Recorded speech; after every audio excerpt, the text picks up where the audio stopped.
बिस्मिल्लाहिर्रहमानिर्रहीम। तो प्यारे बच्चों, प्रीवियस वीडियो में हमने जहाँ सिलसिला मुनक़ता किया था वहीं से आगाज़ करते हैं। हम ये कुछ MCQs डिस्कस कर चुके थे प्रीवियस पेपर्स के, तो अब आगे सिलसिला बढ़ाते हैं। Census collects the primary data. पहले 3 हम डिस्कस कर चुके थे, ये डिस्कस करना बाकी था। सेंसस क्या होता है और प्राइमरी डाटा क्या होता है, ये भी आपको पता होना चाहिए। सेंसस होता है मरदमशुमारी, यानी कि कंप्लीट एनुमरेशन, यानी कि एक एक बंदे को गिनना या फिर एक एक चीज़ की तादाद मालूम करना, हर एक से इंफॉर्मेशन लेना। तो जब जिस चीज़ के बारे में हमें इंफॉर्मेशन चाहिए, चाहे वो स्टूडेंट्स हों, चाहे वो नर्सेज़ हों, चाहे वो डॉक्टर्स हों, चाहे वो वकील हों, चाहे वो टीचर्स हों, कोई भी हो, तो उसकी कुल तादाद को हम पॉपुलेशन कहते हैं। और अगर हम कुल तादाद की स्टडी करते हैं, उस चीज़ को सेंसस कहा जाता है। अब सेंसस से कौन सा डाटा कलेक्ट किया जाता है, वो प्राइमरी डाटा होता है। अब प्राइमरी डाटा क्या होता है? प्राइमरी डाटा होता है जी फर्स्ट हैंड इंफॉर्मेशन, यानी कि आपको जिस बंदे के बारे में इंफॉर्मेशन चाहिए उसी से आप इंफॉर्मेशन ले रहे हैं, ठीक है। ये नहीं कि जिस बंदे से आपको इन्फॉर्मेशन चाहिए उसके बारे में आप किसी दूसरे तीसरे बंदे से ले रहे हैं इन्फॉर्मेशन, नहीं। सेंसस में आपको जिस बंदे से इन्फॉर्मेशन चाहिए आप उसी से लेते हैं, ठीक है। और प्राइमरी डाटा की भी यही डेफिनेशन है, फर्स्ट हैंड इंफॉर्मेशन को प्राइमरी डाटा कहा जाता है।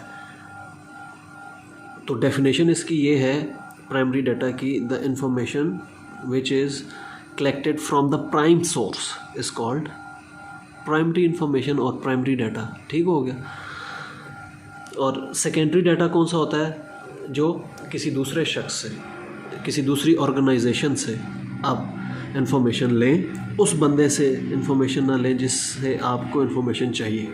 मिसाल के तौर पे इदारे होते हैं मुख्तलिफ, जैसे स्टेट बैंक ऑफ पाकिस्तान है, पाकिस्तान ब्यूरो ऑफ स्टैटिस्टिक्स है, तो ये इंफॉर्मेशन कलेक्ट करते हैं इदारे। इनसे जाकर जब आप कलेक्ट करेंगे तो ये सेकंड हैंड इंफॉर्मेशन होगी और उसको फिर सेकेंडरी डाटा कहा जाता है, ठीक है। The information which is not collected from the prime source is called secondary data. अच्छा जी, आगे बढ़ते हैं। ये एक MCQ आया है, आपने एक कॉन्सेप्ट पढ़ा हुआ है मीनिंग ऑफ स्टैटिस्टिक्स, कि ये जो वर्ड स्टैटिस्टिक्स है इसकी हिस्ट्री क्या है, मीनिंग्स क्या है, कहाँ से ये लफ्ज़ निकला है, कहाँ से डिराइव हुआ है। तो ये डिराइव हुआ है किस वर्ड से? From the German word statistic. यही MCQ आ सकता है लैटिन वर्ड स्टेटस, ठीक है, यूँ भी आ सकता है। ये कौन सा है? लैटिन है, Latin word status, Italian word statista या फ्रेंच वर्ड स्टैटिस्टिक, इसको स्टैटिस्टिक भी बाज़ पढ़ते हैं, ठीक है। तो स्टैटिस्टिक्स का वर्ड कहाँ से डिराइव हुआ? ये मुख्तलिफ वर्ड्स हैं जी, ये और ये सारे आपको याद होने चाहिए। ये मैं प्रीवियस वीडियो में डिस्कस कर चुका हूँ। एक वेरिएबल जो कोई भी वैल्यू अज्यूम कर सकता है एक इंटरवल के अंदर, उसको कंटिन्यूस वेरिएबल कहा जाता है। तो ये डेफिनेशन भी आप याद कर सकते हैं, which can take any possible value, ठीक हो गया। तो इसकी मैंने एग्जांपल्स प्रीवियस वीडियो में डिटेल से दी थी और डिटेल से ये समझाया है। Listing of the data in order of numerical magnitude is called rate data. अब numerical magnitude, order of numerical magnitude, इसका क्या मतलब है? यानी कि एक डाटा है आपके पास इस तरह 0, 2, 5, 1, 3, ठीक है। तो इसको अगर आप अरेंज कर दें इस तरह 0, 1,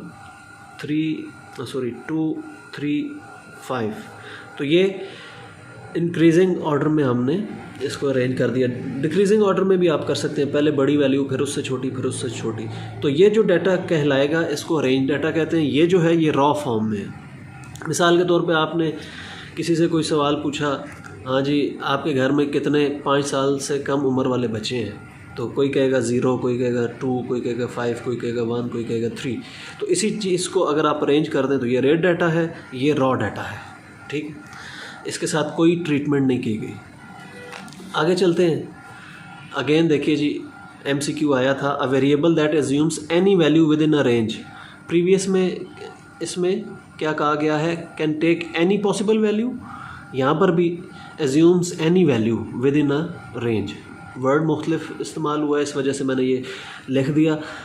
और जो MCQs रिपीट हो रहे हैं मैं उन्हें वैसे नहीं लिख रहा, अगर वर्डिंग चेंज है तो फिर मैं लिख देता हूँ, ठीक है। आगे देखिए जी, ये मैं प्रीवियस वीडियो में तफसील से इस पे बात कर चुका हूँ। पॉपुलेशन से जो चीज़ कैलकुलेट हो या any specific characteristic of population is called parameter, ठीक है। डिस्क्रीट वेरिएबल पे डिस्कशन हो चुकी। A variable that assumes only some selected values in a range. Continuous variable की क्या डेफिनेशन है, all possible values in a range, ठीक है। और डिस्क्रीट की क्या डेफिनेशन है, only selected values in a range. जैसे कि फैमिली मेम्बर्स वाली एग्जांपल दी थी आपको कि एक फैमिली में कितने मेम्बर्स हो सकते हैं, कोई कहेगा 4, किसी के घर में 5 होंगे, किसी के घर में 7, किसी के घर में 2। तो ये डिस्क्रीट वेरिएबल की एग्जांपल है। क्यों? क्योंकि 2 और 3 के दरमियान फैमिली मेम्बर्स नहीं हो सकते, या 2 होंगे या 3 होंगे। लेकिन कंटिन्यूस वेरिएबल है, मैंने एग्जांपल दी थी weight of new born babies, तो वो 2 और 3 के दरमियान कुछ भी हो सकता है, यानी कि 2 और 3 kg के दरमियान बच्चे का कोई भी वज़न हो सकता है जो नया पैदा होने वाला बच्चा होता है। तो ऐसा वेरिएबल जो हर वैल्यू ज़्यूम करता है वो कंटिन्यूस है।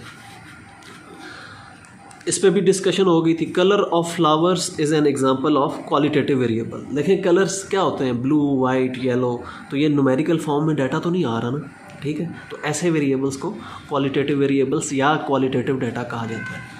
आगे देखिए जी, ये अभी मैंने डिस्कस किया थोड़ी देर पहले। The data which have already been collected by someone are called secondary data. जो डाटा पहले से ही किसी ने कलेक्ट किया हो, फिर आप जाकर उससे कलेक्ट करें, उसको सेकेंडरी डाटा या सेकंड हैंड इंफॉर्मेशन कहते हैं। जैसे मैंने मिसाल दी कि Pakistan bureau of statistics, state bank of Pakistan, या किसी मैगज़ीन से या किसी इंटरनेट के ज़रिए कहीं से भी आप इंफॉर्मेशन लेते हैं तो वो सेकंड हैंड इंफॉर्मेशन होगी, फर्स्ट हैंड नहीं होगी। अच्छा जी, ये एक और डेफिनेशन ये भी आप याद कर सकते हैं। तो MCQs से आप बड़ी आसानी से एक एक लाइन की डेफिनेशन याद कर सकते हैं और नंबर्स आपके नहीं कटेंगे, पूरे आएंगे। ये देखिए जी, प्राइमरी डाटा की बड़ी आसान definition. The data which have not undergone any statistical treatment are called primary data. यही डेफिनेशन रॉ डाटा की भी है कि जिसके साथ कोई ट्रीटमेंट ना की गई हो उसको रॉ डाटा कहा जाता है। तो ऑप्शंस में अगर रॉ डाटा प्राइमरी डाटा दोनों हो तो फिर ज़ाहिर है वो कहेगा both A and B, both A and C। या अगर रॉ डाटा हो प्राइमरी डाटा ना हो तो फिर आपने रॉ डाटा लिखना है, ठीक है। अच्छा जी, in plural sense statistics means numerical data. आपने जो मीनिंग्स ऑफ स्टैटिस्टिक्स पढ़े हैं, ठीक है, उसमें ये चीज़ लिखी हुई है कि statistics are aggregates of facts and figures. तो ये भी उसकी ट्रांसलेशन है कि स्टैटिस्टिक्स क्या है, न्यूमेरिकल डाटा है एक्चुअली, ठीक है। आगे बढ़ते हैं। ये वही आगे जी, अगला MCQ वही है, statistics are aggregate of facts and figures. जैसे विराट कोहली के स्टैटिस्टिक्स, ठीक हो गया, बाबर आजम के स्टैटिस्टिक्स। इसी तरह एक कॉलेज में स्टूडेंट्स का जो रिकॉर्ड होता है वो स्टूडेंट्स के स्टैटिस्टिक्स होते हैं। आपकी जो मार्कशीट है, ठीक है, वो स्टैटिस्टिक्स हैं आपके, आपने कैसी परफॉर्मेंस दी है। अच्छा, ये MCQ ज़रा गौर से देखिएगा। The number 143.9500 rounded off to the nearest 10th 1 decimal place is. ये इसको राउंड ऑफ करना है। अब राउंड ऑफ का असूल समझ लीजिए। राउंड ऑफ का असूल होता है, देखें अगर यूँ लिखा हो, मैं कोई और नंबर लिख देता हूँ 845, ठीक है। इसको मैंने पॉइंट के बाद 2 डिजिट्स तक राउंड ऑफ करना है, यानी कि ये मैंने 142 लिखा, ये 8 लिख दिया। अब राउंड ऑफ इस 4 को करना है, तो मैं इस नंबर को देखूँगा, ये अगर 5 या 5 से बड़ा है तो ये अपवर्ड राउंड हो जाएगा, यानी कि इसको 2 डिजिट्स तक राउंड करना है तो यूँ करेंगे। फिर अगर इसको पॉइंट के बाद इसी नंबर को 1 डिजिट तक राउंड ऑफ करना है तो मैं यूँ करूँगा 142.8। ठीक हो गया। मैं इस नंबर को देख रहा हूँ ये क्या है और इसको मैंने राउंड ऑफ कर दिया। ठीक है, तो मैंने जिस नंबर को राउंड ऑफ करना होता है उससे अगले को देखना है, वो 5 या 5 से बड़ा है तो अपवर्ड राउंड होगा, अगर 5 से छोटा है तो वही नंबर रहेगा। फ़र्ज़ करें अगर ये मुझे नंबर दिया गया होता 142.85, तो इसको राउंड ऑफ अगर करना है तो ये पॉइंट के बाद 1 डिजिट तक 142.9 होगा। अब आते हैं इस पर,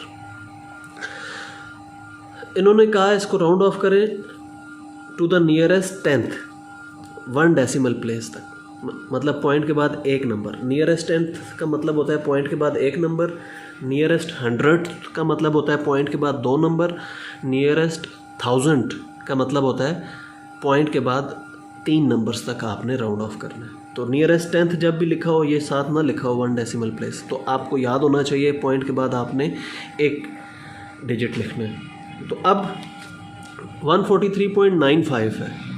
ठीक है, तो मैं ये नंबर देख रहा हूँ ये 9 है, इससे अगला जो है ये बड़ा है किससे, ये 5 है, यानी कि 5 या 5 से बड़ा हो तो इसको अपवर्ड राउंड करते हैं। तो ये 10 हो गया, जब ये 10 हुआ तो एक इसमें ऐड हो गया, ये 144.0 हो गया। अब एक ऑप्शन ये भी दी हुई थी MCQs में 144, तो 144 और 144.0 में फ़र्क है, ये राउंड ऑफ हुआ है। ठीक है, तो ये बड़ा इंपॉर्टेंट है। इससे रिलेटेड अगर कोई और आते हैं तो आपको मैंने यहाँ पर बहुत सारी एग्जांपल्स दे दी हैं, अब आपको ये आ जाना चाहिए। अच्छा, ये ज़रा MCQ आपकी बुक में भी दिया गया है, weight of earth is constant. वैसे थोड़ी बहुत तब्दीलियाँ आती रहती हैं वेट ऑफ अर्थ में, लेकिन वो बहुत माइनर सी होती हैं। कोई ऊपर से कोई चीज़ें गिर गई, मेटेराइट्स, पता नहीं उनको क्या कहते हैं, अर्थ पे गिरते रहते हैं, तो हल्का पुल्का ऊपर नीचे होता रहता है वेट, लेकिन weight of earth is constant. ठीक है, वैसे आप कंफ्यूज हो सकते हैं कि वेट ऑफ स्टूडेंट्स आपने लिया वो वेरिएबल था और वो कंटिन्यूस वेरिएबल की एग्जांपल है, लेकिन वेट ऑफ अर्थ जो है ये कांस्टेंट क्यों है? देखिए, वेट ऑफ स्टूडेंट्स की जब हम बात करते हैं तो हम एक स्टूडेंट की बात तो नहीं करते ना, क्लास में कितने बैठे हुए हैं या कॉलेज में कितने हैं, उनका जब वेट हम देखते हैं तो वो मुख्तलिफ होता है, एक का कुछ और होगा, दूसरे का कुछ और होगा। इस वजह से उसको हम वेरिएबल कहते हैं और क्वालिटेटिव वेरिएबल कहते हैं। लेकिन जहाँ तक अर्थ की बात है तो आपकी बुक में भी एक MCQ है और उसकी ये ऑप्शन दी गई है कांस्टेंट, लेकिन पेपर में आपको कांस्टेंट की ऑप्शन नहीं दी गई थी। ये जो पेपर जिससे मैंने MCQ लिया उसमें कांस्टेंट की ऑप्शन नहीं थी, ये ऑप्शन दी गई थी डिफ़िकल्ट टू टेल, तो उसमें ये करेक्ट ऑप्शन थी। ठीक है, वेरिएबल नहीं है अर्थ का वेट या है, ये इसमें दो राय हैं, थोड़ा बहुत चेंज होता रहता है। ठीक है जी, अर्थ का वेट, लेकिन वो बहुत मामूली होता है, नेग्लिजिबल होता है। ले जी, एक और MCQ, students divided into different groups according to their intelligence and gender. अब यहाँ पर बात हुई है इंटेलिजेंस एंड जेंडर की।